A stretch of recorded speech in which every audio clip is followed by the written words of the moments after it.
Hey guys, welcome back to the channel. First of all, if you're new here, then welcome. My name is Arun. I'm a junior doctor working in London. I'm currently training in ophthalmology, and on the side I try to put some of these kind of study OSCE videos, hopefully helpful to medical students and kind of PA students revising for their exams. So in this video, we're going to jump straight into it. I'm going to try and give you an approach that will be helpful when you're preparing for your Breaking Bad News OSCE stations. So in these kind of difficult OSCE stations are things like Breaking Bad News, dealing with an angry patient, trying to consent someone for surgery.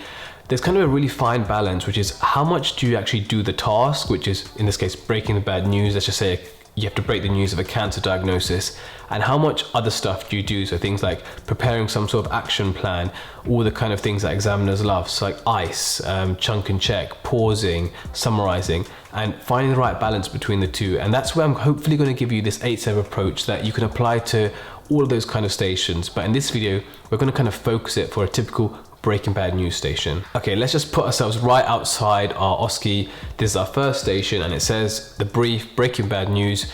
You are one of the FY1 doctors and you're here to see Mr. Smith. He's a 43-year-old gentleman who's had 1 week history of headache and vomiting. He's had an MRI scan this morning of his brain, which shows a 4-centimeter tumor. Okay, so step 1 is initiate the session, and this involves 3 things. Number 1, introduce yourself. Number 2, confirm you have the correct patient. And then number 3, try to start to build some sort of doctor-patient rapport. So don't just jump straight into the consultation. So, hi there, my name is Arun Kiru. I'm one of the medical students. Can I just check, is it Mr. Smith? So straight away at this point, your patient's gonna probably be very anxious, kind of butt in and try and interrupt you and ask lots of questions. So if they do this, then really important to let them speak. Don't kind of rush and think, oh my God, my time's going. Be patient, start to build that rapport, and then kind of once they've finished, you can offer kind of some sort of useful information. So, okay, Mr. Smith, I can see you're incredibly upset, incredibly anxious. First of all, I'm really sorry about your pain. I've asked for some more pain relief. It's on its way. In the meantime, what I'd like to do is explain everything. So what I mean by that is explain what the scan that you had this morning shows, talk about the implications and the plan going forward, and then answer any questions you may have from any of this. Would that be reasonable? And hopefully this is going to start to calm that patient down, allow you to continue with the rest of the history and start to build that doctor-patient rapport. Because number 1, you've let them be anxious, you let them speak and get their point across. Number 2, you've kind of offered them pain relief, which is nice. And number 3, you've kind of given them a glimpse of, I'm going to hopefully give you exactly what you want, which is some sort of useful information. So it's kind of in the patient's interest also to kind of let this consultation move forward onto kind of the next step. Okay, so on to step 2 now, which is assess the starting point of your patient. So it's really important not to assume that your patient's been told X or been told Y. So even if your brief has told you that they're aware of this, it's really important to clarify that, not only in your OSCE, but also in real life. So just to check, Mr. Smith, can you kind of summarize what you've already been told? And let's just say in this case, he's not been told much except the fact that someone's going to come and tell him what the scan finding shows. Okay, so under step 3 is set the agenda. So this is where you're going to kind of explain to the patient, check that they're happy. What are the 1, 2, or 3 main points of the discussion that you want to talk about today, and check that that's exactly what they want. What I also like to do is number them. So actually say number 1, number 2, number 3. So what I'd like to do today, Mr. Smith, is talk about 3 things with you. Number 1, I'd like to explain what your scan has shown. Number 2, I'm going to explain what the implications of the scan findings are and the plan moving forward. And number 3, I want to answer any questions that you might have regarding both of these points. Is there anything else you want me to discuss? So I think you've been really clear. You've said this is a structure that I would like to follow. Is the patient happy with that? And usually they are. But at the end, you've also said, do you want anything else? Is there something else? And this is kind of the start of your ICE. The first time you're saying kind of what the expectations bit. So what are you hoping for? Would you like something else from the discussion as well? They may not give you it straight away, but the fact you've kind of started to approach that topic means that more likely later on, they're going to open up and give you that information. Okay, so on to step 4, which is address point 1 of your agenda. So this is where you want to transition your consultation into that first point on your agenda, which you've just set. In this case, it's to explain what the scan shows and in essence to break the news of this cancer. So I think it's really important here not to be kind of too long and too drawn out. Keep it short, 2 to 3 kind of small chunks, checking as you go along. and more importantly, giving them time to react to that news, answering any questions or addressing any concerns that they might have in that initial shock period. So Mr. Smith, if we start with what your scan results show, I'm going to take one step back first of all, and like you told me, you had an initial scan last night which showed some swelling in the brain, and this is why you've been experiencing your symptoms of headaches and vomiting. Does that make sense so far? Okay, so swelling in the brain can be due to lots of things. Some of them can be quite serious. So things like a bleed in the brain, as well as things like masses in the brain that shouldn't be there. So what we wanted to do is we did a second scan, an MRI scan this morning, to try to find out more detail about the cause of this swelling. Are you with me so far? Okay. So the MRI scan does show something very worrying in your brain. Okay? I'm really sorry to have to say this, but the scan actually shows that there's a cancer in your brain, and that's what's caused these symptoms.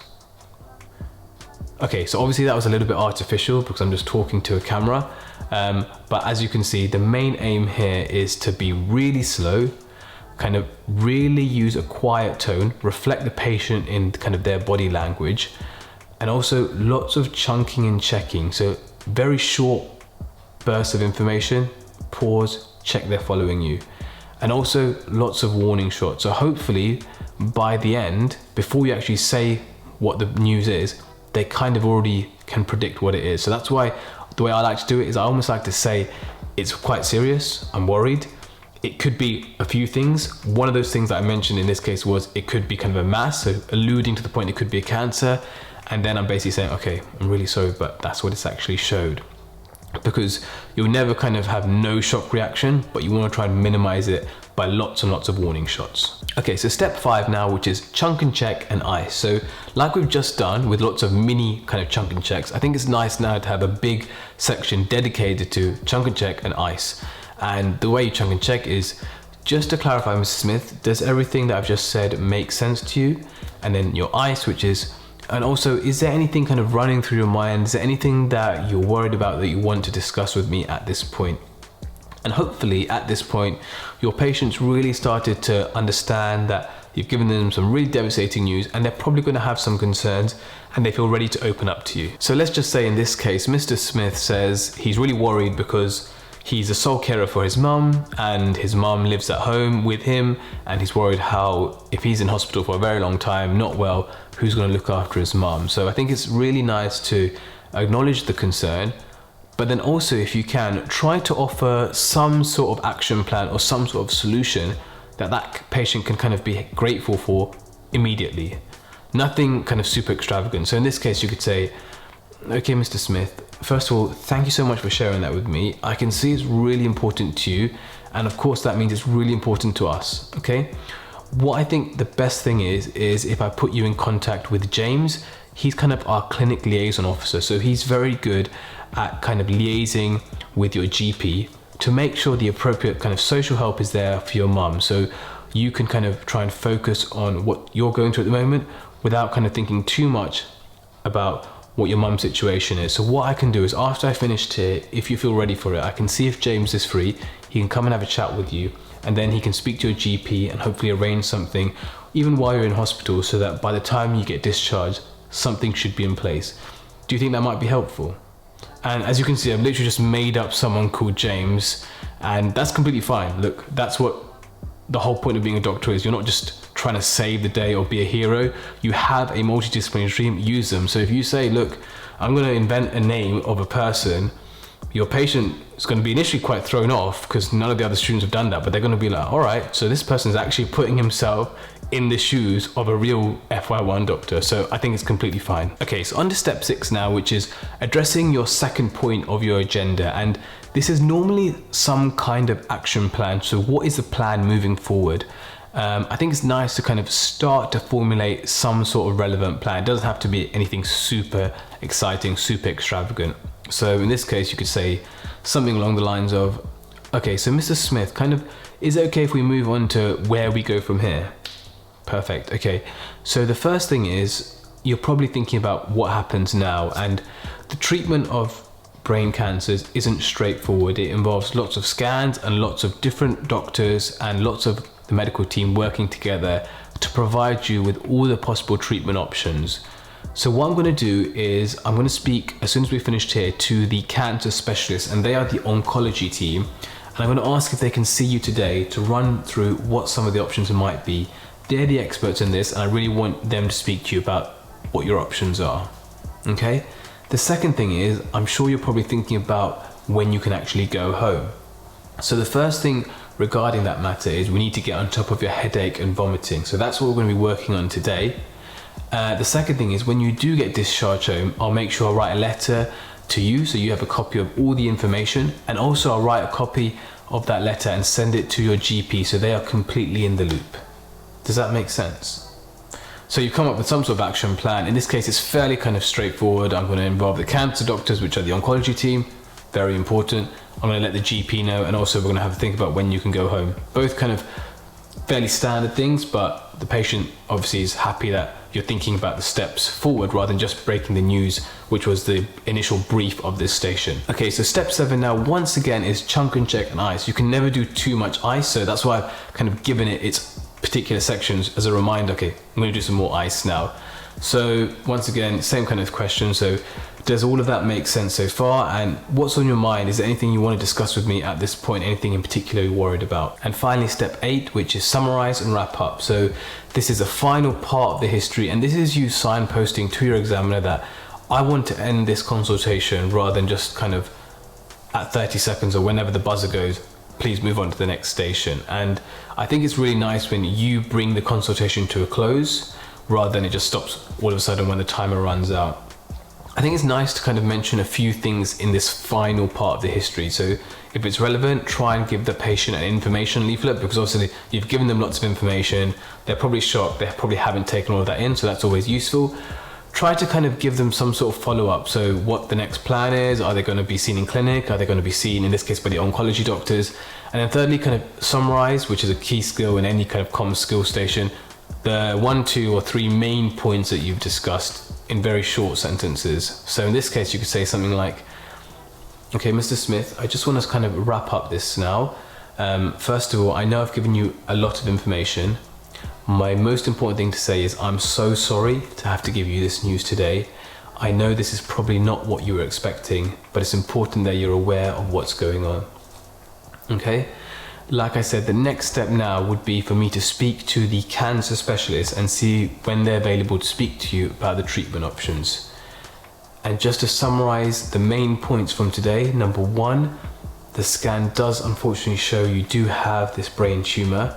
But number 2, moving forward, we're going to make sure we get on top of your headaches and vomiting before you get home, and also make sure you're seen by the cancer specialty doctors. If you do want me to kind of go through things again when your family are around, then of course I'm happy to help with that. So that's it. That's kind of an 8-step approach to approaching a Breaking Bad news station. And I think you can use this approach for lots of kind of difficult communication skill stations. So things like an angry patient or an upset relative. I've got a video on that if you want to check it out.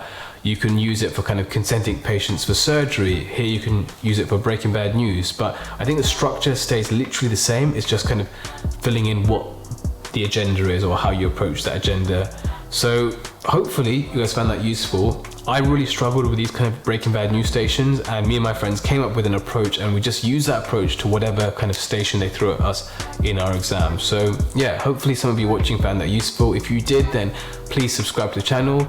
Please drop a like on this video so more people see it, and let me know in the comments if you enjoyed it, and let me know in the comments if you think you'd want to change anything about that approach, because like I said, if there is, then I'll kind of pin that comment so other people can see it and hopefully find it useful as well. So thank you for watching, guys, and I'll see you in the next one.